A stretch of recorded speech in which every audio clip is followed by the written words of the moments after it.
नमस्कार दोस्तों, भक्ति शक्ति समर्पण चैनल में आपका स्वागत है। मैं आपकी दोस्त ममता पाल। उम्मीद करती हूँ आप सब बहुत अच्छे होंगे, मैं भी बहुत अच्छी हूँ। तो जो आज हम जानेंगे दोस्तों कि ऐसे कौन से कुछ उपाय करें जिससे कि बड़े से बड़ा संकट आने से पहले टल जाए, या फिर हमारे घर पर आ ही गया है कोई संकट तो उसके हम ऐसे कौन से उपाय करें, ऐसे कौन से हनुमान जी के मंत्र पढ़ें जिससे कि हमारा बड़े से बड़ा संकट टल जाए। तो उसी के बारे में आज हम कुछ मंत्रों के ऊपर चर्चा करेंगे कि वो कौन-कौन से मंत्र हैं और उनका किस तरह से अनुष्ठान किया जाए, किस तरह से, किस विधि से उनका पालन किया जाए कि जो हमारा अनुष्ठान सफल हो जाए। तो दोस्तों चलिए वीडियो में आगे बढ़ते हैं, लेकिन वीडियो में आगे बढ़ने से पहले अगर अभी तक आपने मेरे चैनल को सब्सक्राइब नहीं किया है तो प्लीज़ आप मेरे चैनल को सब्सक्राइब कर लीजिए।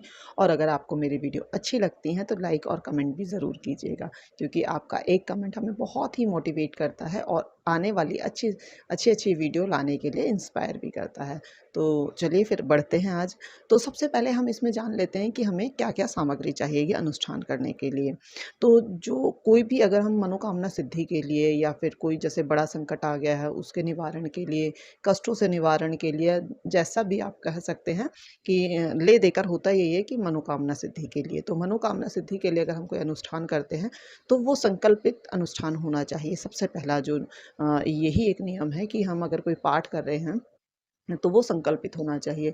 तो संकल्पित पाठ करने के लिए हमें उसके लिए संकल्प लेना होता है 11 दिन, 21 दिन, 41 दिन, 100 दिन, ये इस तरह से हमें संकल्प लेना होता है। तो पहले आप संकल्प लेंगे, संकल्प में आप ये ध्यान रखेंगे कि आप जो भी पाठ कर रहे हैं या मंत्रों का जाप कर रहे हैं, उनकी कितनी संख्या निर्धारित करनी है, पाठ की या माला की या जाप की, मंत्रों की, जो भी संख्या आपको संख्या निर्धारित पहले ही कर लेनी है।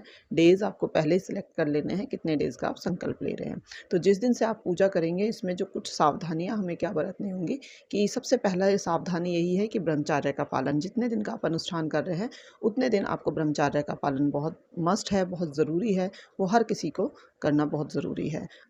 ये जो अनुष्ठान है कर कोई भी सकता है, स्त्री पुरुष बच्चे कोई भी, जिनको श्रद्धा जाग जाए, जिनको लगे कि उनके ऊपर संकट है या जिनको लगता है कि हमें अपनी मनोकामना पूर्ति करनी है, तो वो कोई भी सबको कर सकता है। शुद्धि का थोड़ा-सा ध्यान रखा जाएगा।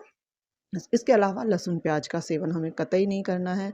जितने दिन हम संकल्पित पाठ करेंगे हमारे घर में कोई भी किसी भी तरह की गलत चीज़ ना पके, ना हम गलत चीज़ों का यूज़ करेंगे, ना ही मांस, मदिरा, मछली, लहसुन, प्याज हर चीज़ का निषेध रहेगा जब तक हमें अनुष्ठान करना है। तो अनुष्ठान में और क्या-क्या सामग्री चाहिए कि उसके बारे में हम जान लेते हैं। तो जैसे कि मैंने बताया हम हनुमान जी की पूजा कर रहे हैं, तो हनुमान जी के लिए सबसे पहली चीज़ जो है वो है हनुमान जी का सिंदूर। जो हनुमान जी को सिंदूर चढ़ाया जाता है वो सिंदूर दिया जलाने के लिए आप घी का यूज़ भी कर सकते हैं, तिल के तेल का यूज़ भी कर सकते हैं। जो आपके पास अवेलेबल हो, ईज़ी हो, वो आप यूज़ कर सकते हैं, आपको जहाँ पर जो चीज़ मिल सकती है। क्योंकि हमें पूजा करनी है, हमें भाव रखना है, ना कि हमें दिखावा करना है कि हमारे पास ये चीज़ है, वो चीज़ है, हमें ये सब कुछ नहीं करना है। हमें बहुत सिंपल और सात्विक तरीके से अपने भाव प्रभु के सामने प्रकट करने हैं, क्योंकि सबसे पहला जो होता है वो भाव होता है। बिना भाव के कोई भी पूजा आप कितना भी उसमें सामग्रियाँ रख दो, कोई अनुष्ठान सफल नहीं होता है जब तक हमारा भाव उस पूजा में नहीं होता है। तो मेन होता है भाव, भाव से और श्रद्धा से ही हमें कोई अनुष्ठान रखना है। आप बहुत ज़्यादा दिन का अनुष्ठान ना लें तो ज़्यादा बेस्ट रहेगा। जितने कम से कम डेज़ का आप अनुष्ठान रखेंगे, वो उतना जल्दी हम उसे पूर्ण कर पाते हैं और उसको उतनी जल्दी ही भाव से और श्रद्धा से हम उसका नियम और पालन कर पाते हैं। कई बार हो जाता है कि लंबे टाइम में कुछ चीज़ें ऐसी हो जाती हैं, कुछ गड़बड़ ऐसी हो जाती हैं कि हम वो चाह कर भी वो पालन नहीं कर पाते हैं। तो कम से कम डेज़ का अगर आप अनुष्ठान रखेंगे तो आपके लिए ज़्यादा बेस्ट रहेगा। अब इसमें सामग्री जैसे मैंने बताया कि सबसे पहले तो है हनुमान जी का सिंदूर, अक्षत, पुष्प अगर फूल आप गुलाब के फूल लेते हैं तो वो हनुमान जी को बहुत पसंद है।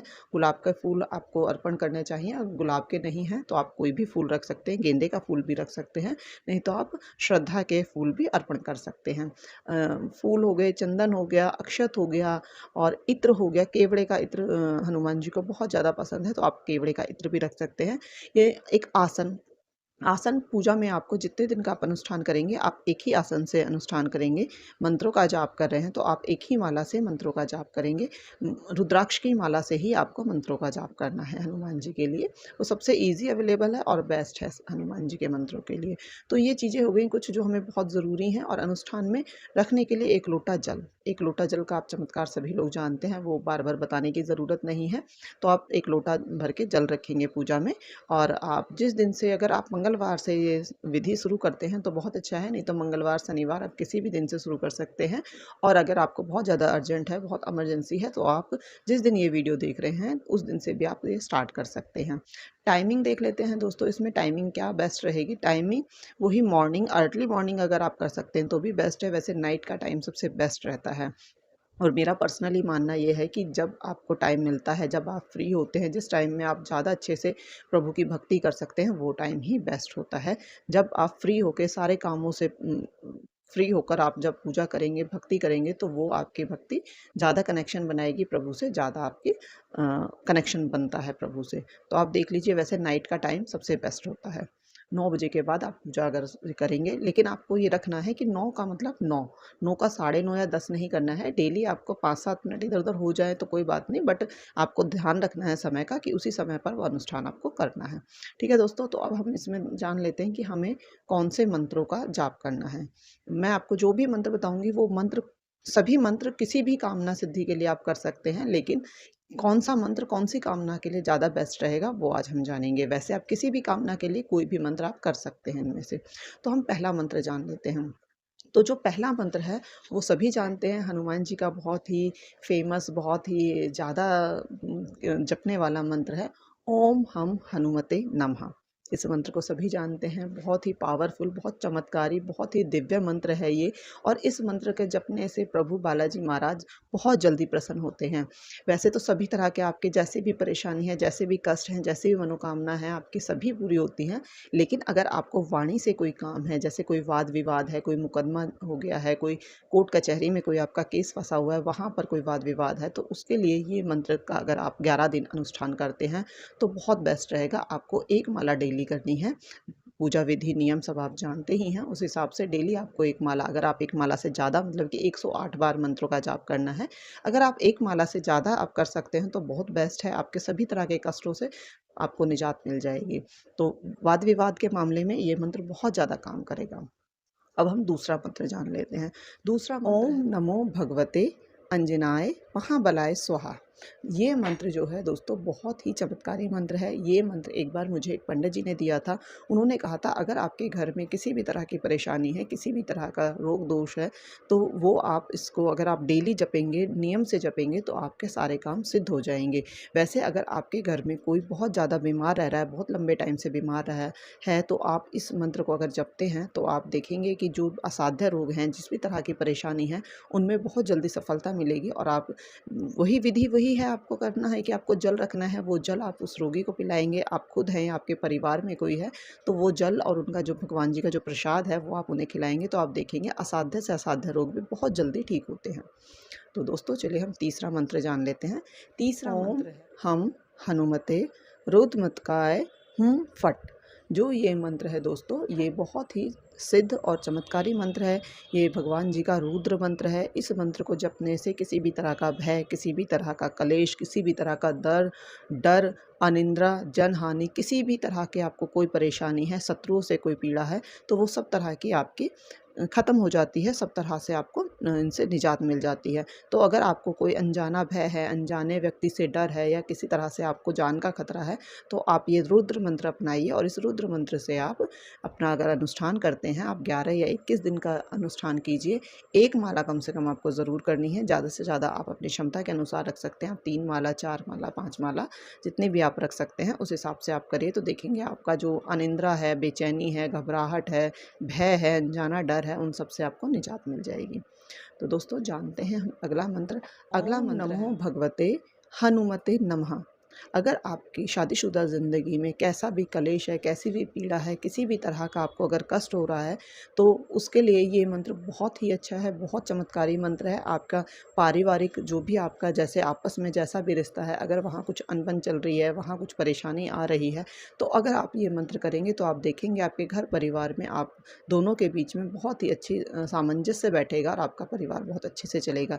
जब परिवार अच्छे से चलता है और सामंजस्य अच्छा रहता है, तो हमें सुख, शांति और समृद्धि समृद्धि अपने आप मिलती है। तो इसका आप एक माला डेली करेंगे तो ज़्यादा बेस्ट रहेगा, नियम से करेंगे, कुछ दिन का संकल्प लेकर करेंगे तो बहुत अच्छा रहेगा। अब हम जानते हैं दोस्तों अगला मंत्र। अगला मंत्र है एक चौपाई है, सभी जानते हैं हनुमान चालीसा की चौपाई है, बहुत पावरफुल चौपाई है। तो उसका हम जाप भूत पिशाच निकट नहीं आवे, महावीर जब नाम सुनावे।